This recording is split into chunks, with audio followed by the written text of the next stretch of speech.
All right. Well, Farah, I'll let you take it away. Hello, everyone. Thank you so much for having me today. It's good to see everyone's face today. My name is Farah Allen, CEO and founder of the Labz, and I have a really exciting platform that I want to share with you. But first, a little bit about me. My background is in architectural engineering, and I went to Florida A&M University to do that. I started out in construction, after graduating, and the best thing about construction and architecture for me was the 3D designing. And at some point I was like, man, I should have been in technology.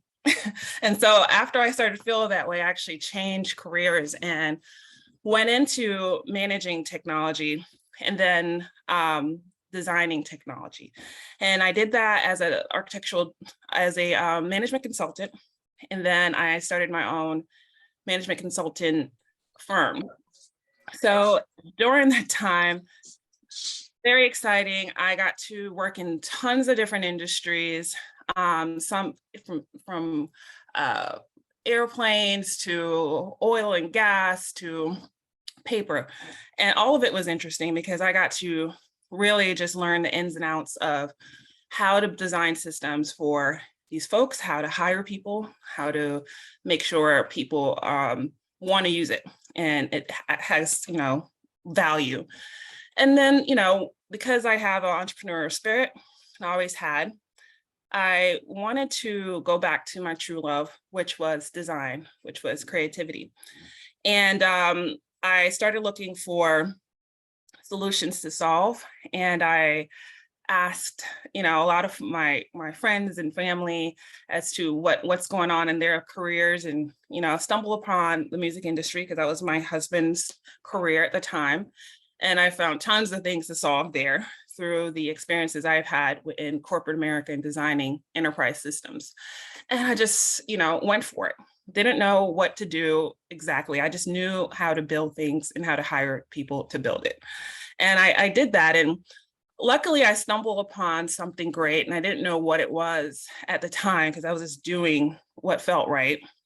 And I stumbled upon creating a collaborative platform for musicians. And while they were, collaborating and, forming ideas together, it was protecting their work and, putting on blockchain and automatically doing documents that they didn't want to do. So, that solution was great. Unfortunately, I didn't get a lot of funding to continue.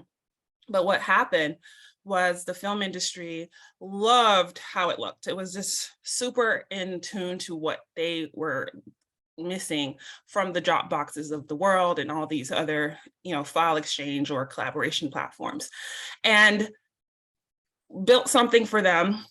Built them into the space, and it was modular, and it was interactive. It had all these tools and communicate. I added all these things to really, because they were paying me, right? So I went from that, having so much customers to having customers in film and television and theater industry. And then COVID hit. And the thing that people wanted to do then was sell their work, and they couldn't leave their house. That, collaboration was okay, but it wasn't something they were gonna, spend extra money on. And that's where the pivot to what I'm gonna show you today happened. And that pivot occurred because I did get funded. We had Abigail Disney and her company Level Forward, and who was already a customer, invest, because again, everyone everywhere in the whole world now had a problem to solve, which was, how do I engage my audience, engage my customers? How do I sell online and make it as exciting or as intriguing as I did when I was in person? So, so far, since COVID, we have worked with these organizations on the screen and more.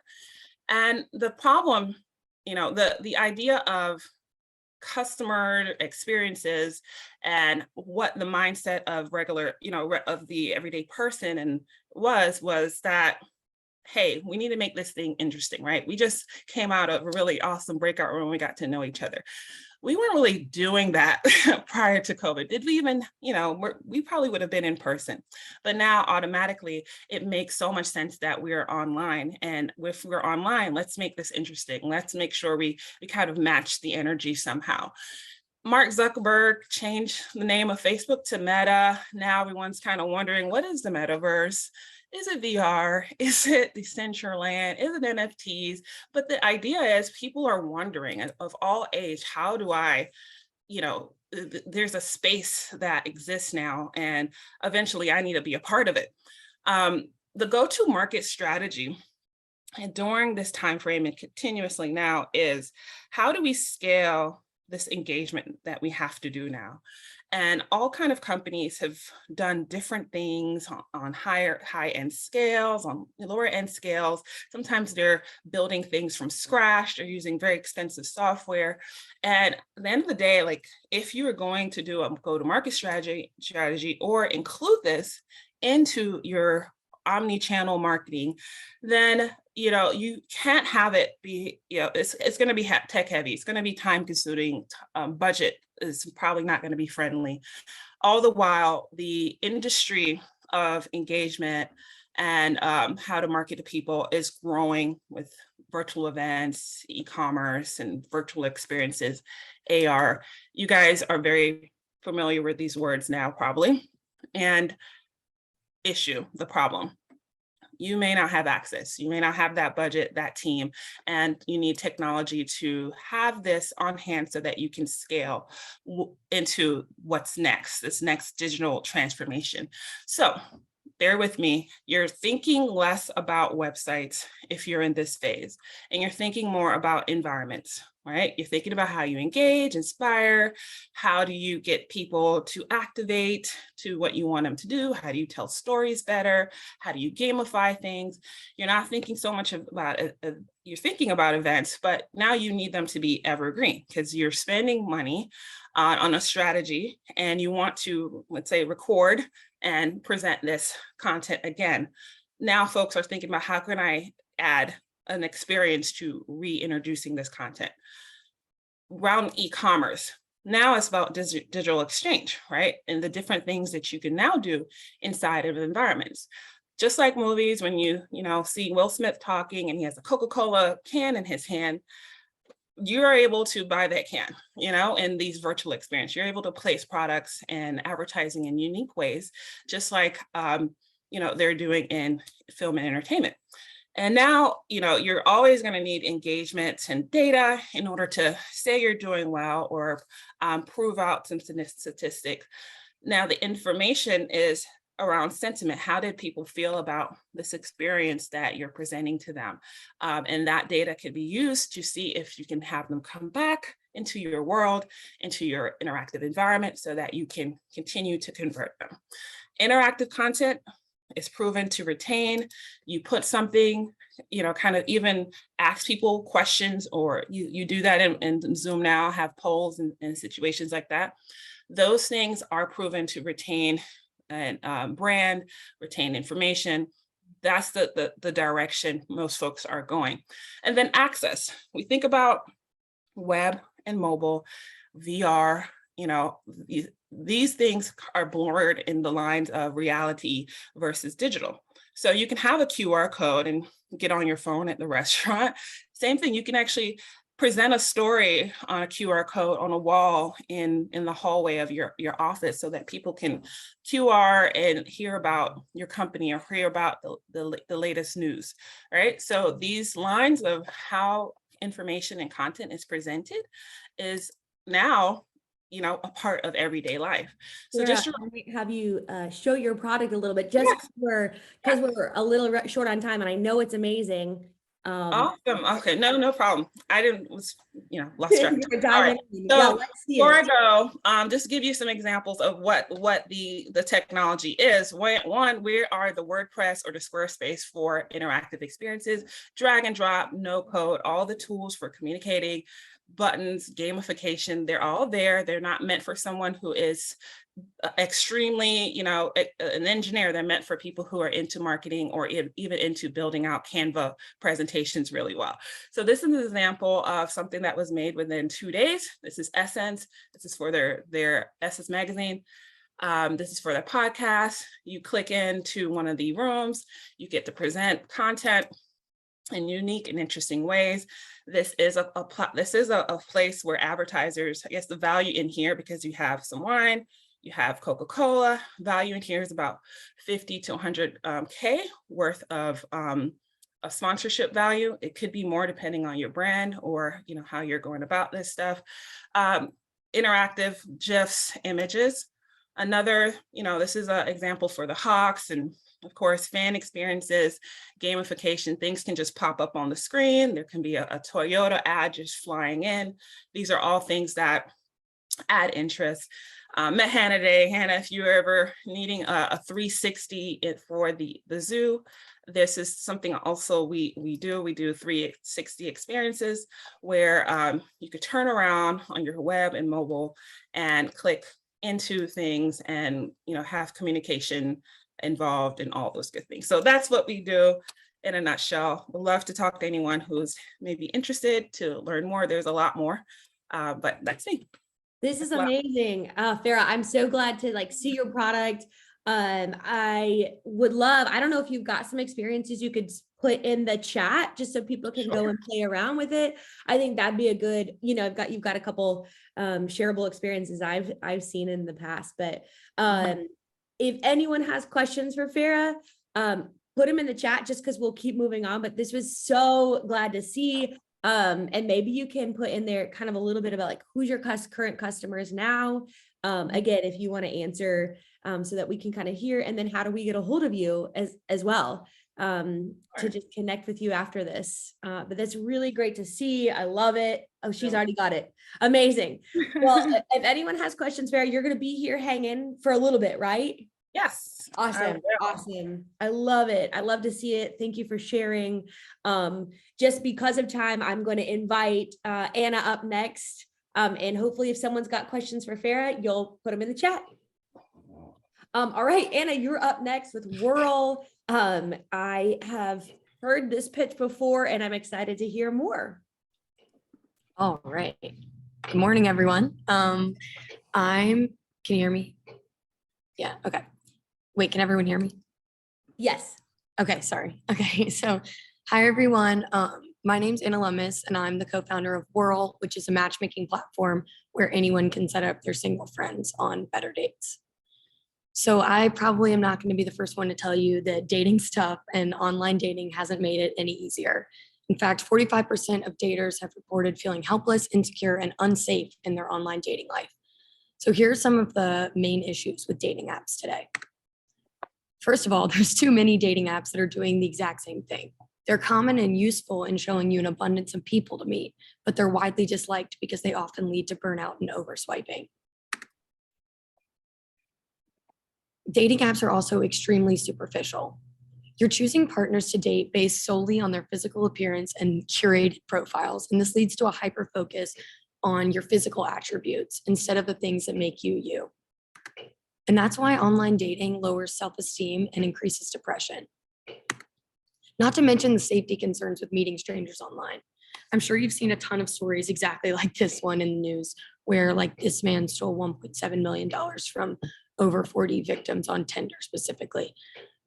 As a woman, I think safety is a really important part of dating that shouldn't be neglected and often isn't talked about, especially with dating platforms. And so that is why so many millennials are moving to dating old school, millennials and Gen Zers, or giving up on online dating and moving to old school dating, meaning dating through your mutual friends or meeting people in bars like the old fashioned way. And in fact, meeting through mutuals is a more safe and preferred and proven way to date. But in a world where we pretty much transition completely online and working from home is the new norm, where do we plan on organically meeting people?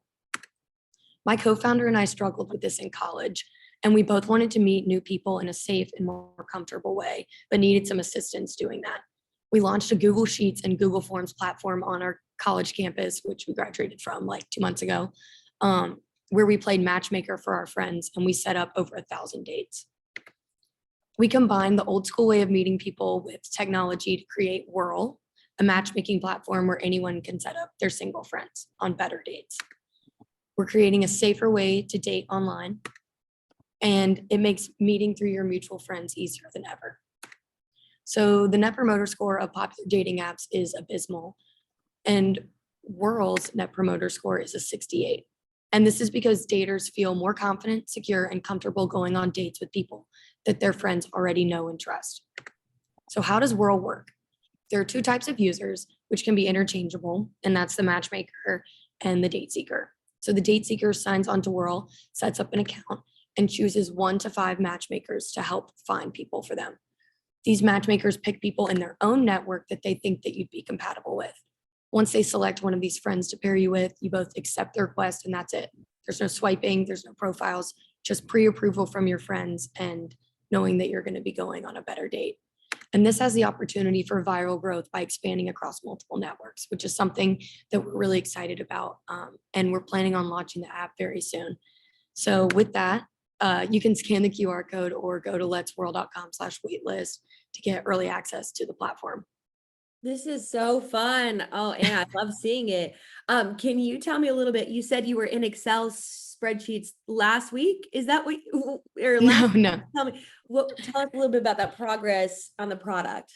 Yeah, so my co-founder Ted and I, when we were sophomores in college, wanted to set up our friends on dates. So we made a Google Sheets and Google Forms platform, basically sent out a survey to our friends being like, who are you, what kind of person are you interested in? And what kind of date do you want to go on? And we just manually match made people on Google Sheets. And then that transitioned into like a web app by our senior year. And then we just graduated. And now we're in development of an app, which should be released in the next couple of weeks, which is really exciting. That's so exciting. So can you tell a little bit about the pricing model? How do you do you have any paying customers now? Yeah, so we have our existing user base, which is like 4,500 people who've used it in the past, but we are planning to monetize in a couple of different ways, but starting with a freemium model type where you get more matches and an ability to meet more people if you pay an additional subscription fee. Now, are you going to have, just because I love connecting folks, do you have like a different tiered system of the matchmakers, or is there like the super connectors, is there different levels, or have you thought through that? Yeah, so we're still playing with a lot of different like levels or like a lot of different ways that we can show what matchmakers, how often they match people and how successful they are in matches. But we're hoping to create like a gamified way to show how successful different matchmakers are and how many matches that they've set up. So you can wear it as like a badge of honor. Yeah, I love it. I love it. And of course, if anyone has questions, feel free to put them in the chat here. Anna, are you gonna kind of be here for a little bit longer? You're staying on, you'll be here for chats. Yeah, I'll be here. Awesome. Well, I'd love to hear if you can put your contact in there as well. If and maybe there is a link to the wait list, just because it's not on screen anymore. If you want to share that as well. Yeah. That way people know how to get in touch. And we would love to, I'm excited to see how this goes already. Thank you. Catherine, I was trying to see if there's any questions. I'm like, I gotta see if I can do some connecting here. I do love matchmaking. So awesome. Well, Anna, thank you so much. I'm glad to see it. Excited to see this waitlist product come out. And as you are in Techstars currently, correct? So I'm excited to see how that goes, and we'll be looking forward to it.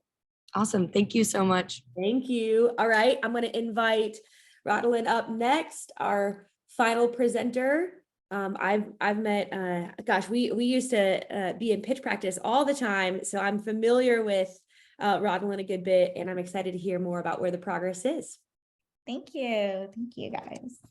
Alrighty. Hello, everyone. All right. Good morning. My name is Rodalyn Joseph, and I'm the founder of Medsembly. So I'm a physician assistant, but it was not easy, of course. Specifically, as a first-generation college student and a student of color, I had no guidance and was basically left to do it on my own. And of course, made many shameful mistakes. And thankfully, I made it out alive, but this lit a fire under me to mentor students.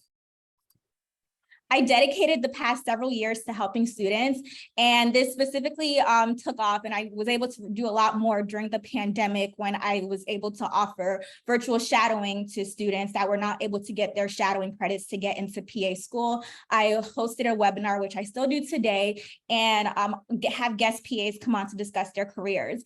And from doing this webinar, I would get flooded with emails from students that would just go on and then tell me about their journeys, their struggles, and seeking advice from me.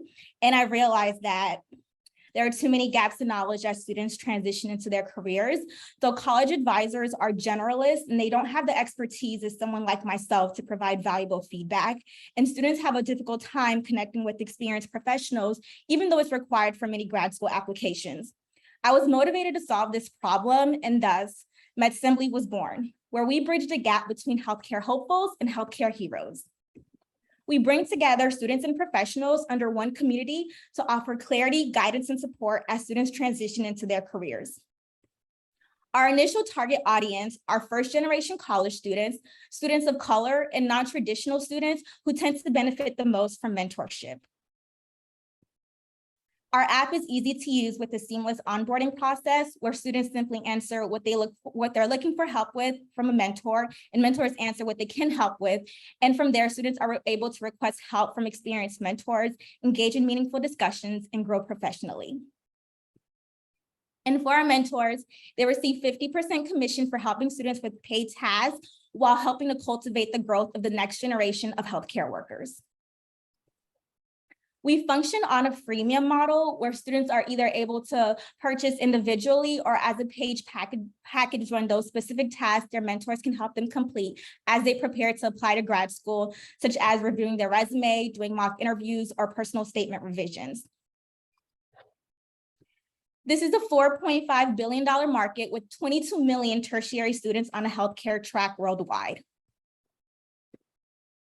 We launched just 4 months ago and have over 900 app downloads with 165 average weekly active users and 19,000 followers across social media platforms.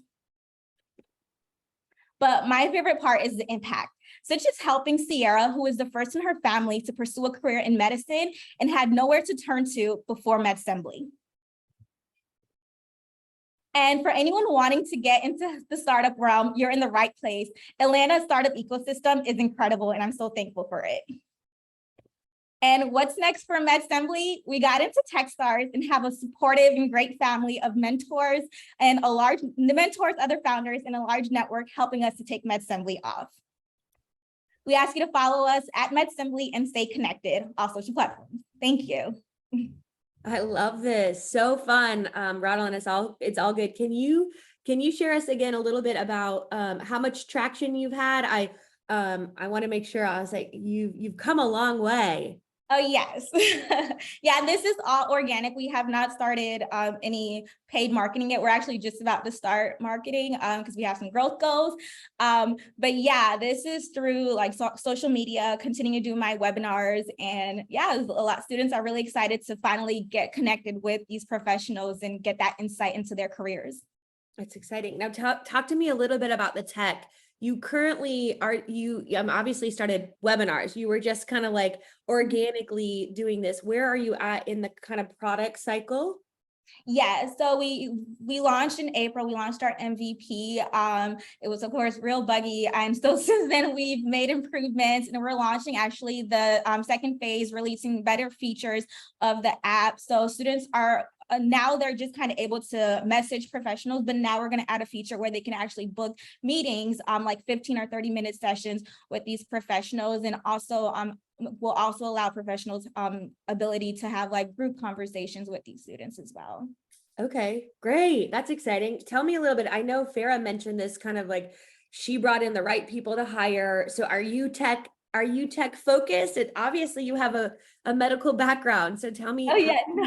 how did you find someone to build this product? Did you code it yourself? Tell us a little bit about that. Actually, no. So actually, when I first launched a beta version, I was able to do it myself through Glide apps, which is a no code. It's no code. It's no code. So Hey. I just went on YouTube and tried to figure out how to do like no code apps, spend little money. I spent like $100 just kind of buying a template and then edit it on Glide, and did like beta testing then. That was like August of last year. While I was doing beta testing while I was at ATV, and then was able to launch in April the actual app.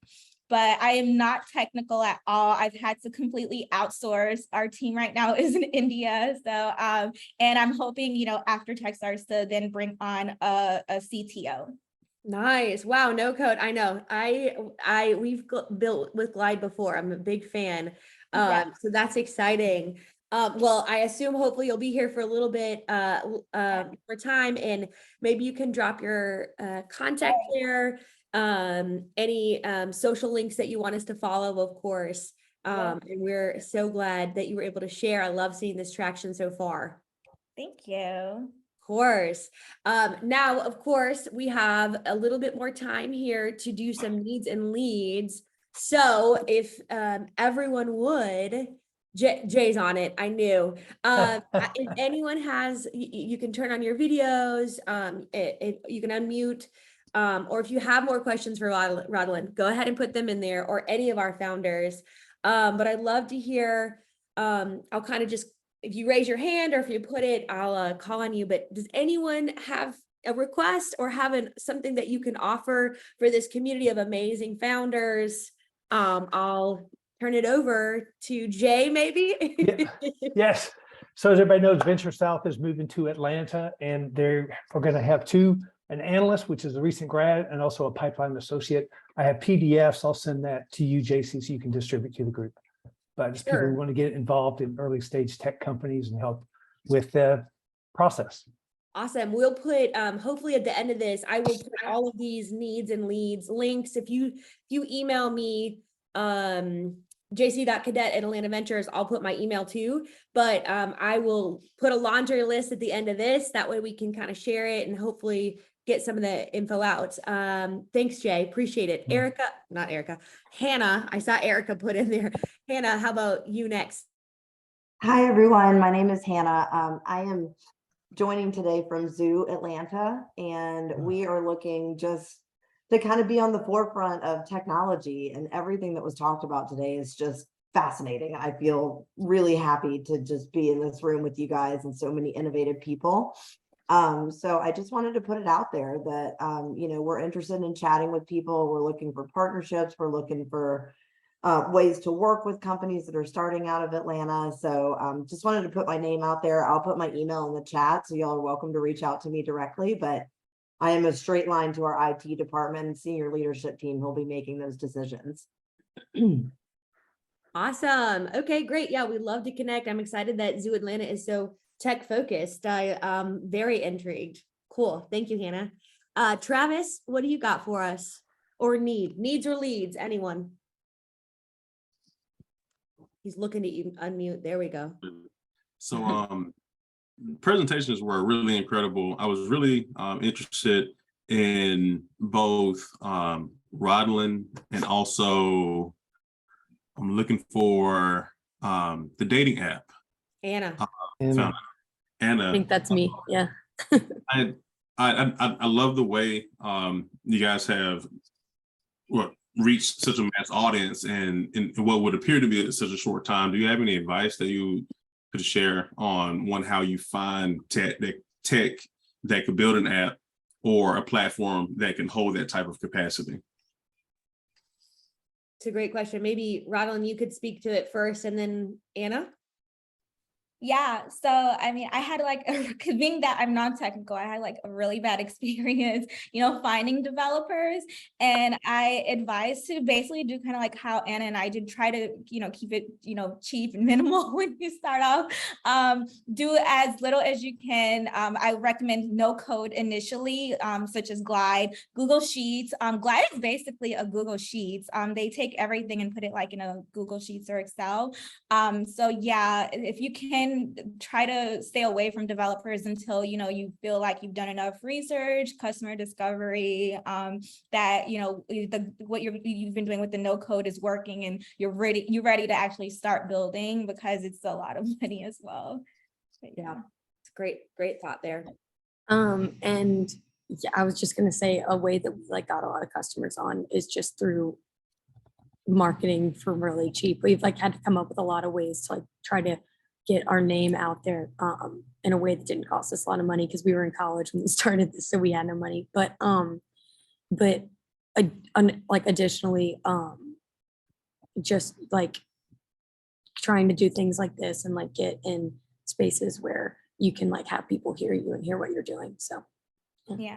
And also go where your customers are. So like being that we're helping students, these are college students, so they spend like all their times on social media. So I'm like, we have to build our social media brand, and we spent a lot of time like doing our Instagram. I got a social media person and she's been able to get it off the ground and take do really well with it. So if your target audience is on social media, go there. If they're on LinkedIn, post constantly on LinkedIn or Instagram, wherever they are, and build your brand up.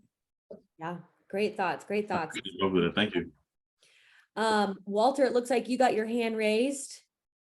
Hey, how you doing, Walter, with Grain Funding? I think that all these ideas are absolutely fantastic. I love coming on these calls and listening to really smart younger people, and it's pretty awesome. And I would love to hook up with some folks and talk about your business and talk about my business and kind of go from there. But otherwise, I think these presentations have been really, really good, and I'm looking forward to getting to the next meeting. Appreciate you. Thank you, Walter. That's great feedback. I agree. Let's see here. Any other needs and leads? I'm looking. Look like Troy is looking to connect. If you, Walter, want to throw your LinkedIn or something, if you're looking to connect, anyone who wants to connect on LinkedIn, throw your profiles on the chat. While we're, unless someone has a hand raised, I'll plug again, ATL Unlocked. That's happening in Alpharetta on Thursday. It's a great community event. We also have our next Atlanta Healthcare Entrepreneurship Meetup happening on August 31st.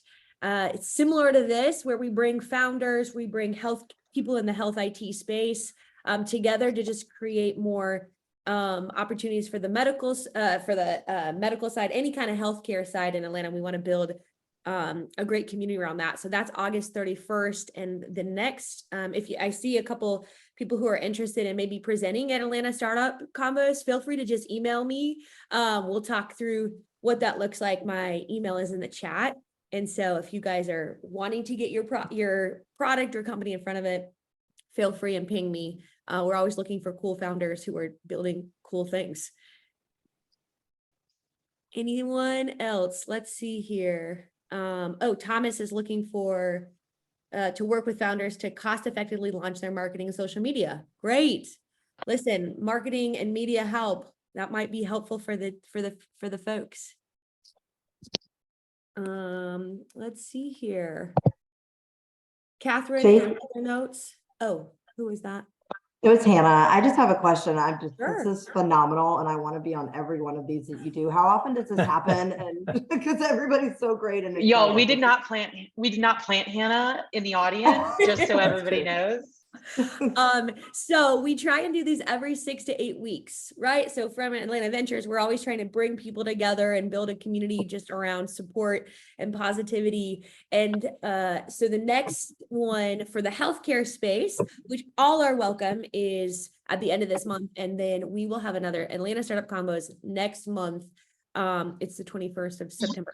Save your dates. If you guys are joined on the meetup, you should get all of the info, but we try and do these particular meetups as 2 every 4 to 6 weeks now, just because we've found we have a lot more presenters that we're connecting with and a lot more people we want to give a floor to. So hopefully that answered your question. There's also, again, tons of events at Atlanta Tech Village. If anyone has heard of that before, I know some companies office out of there.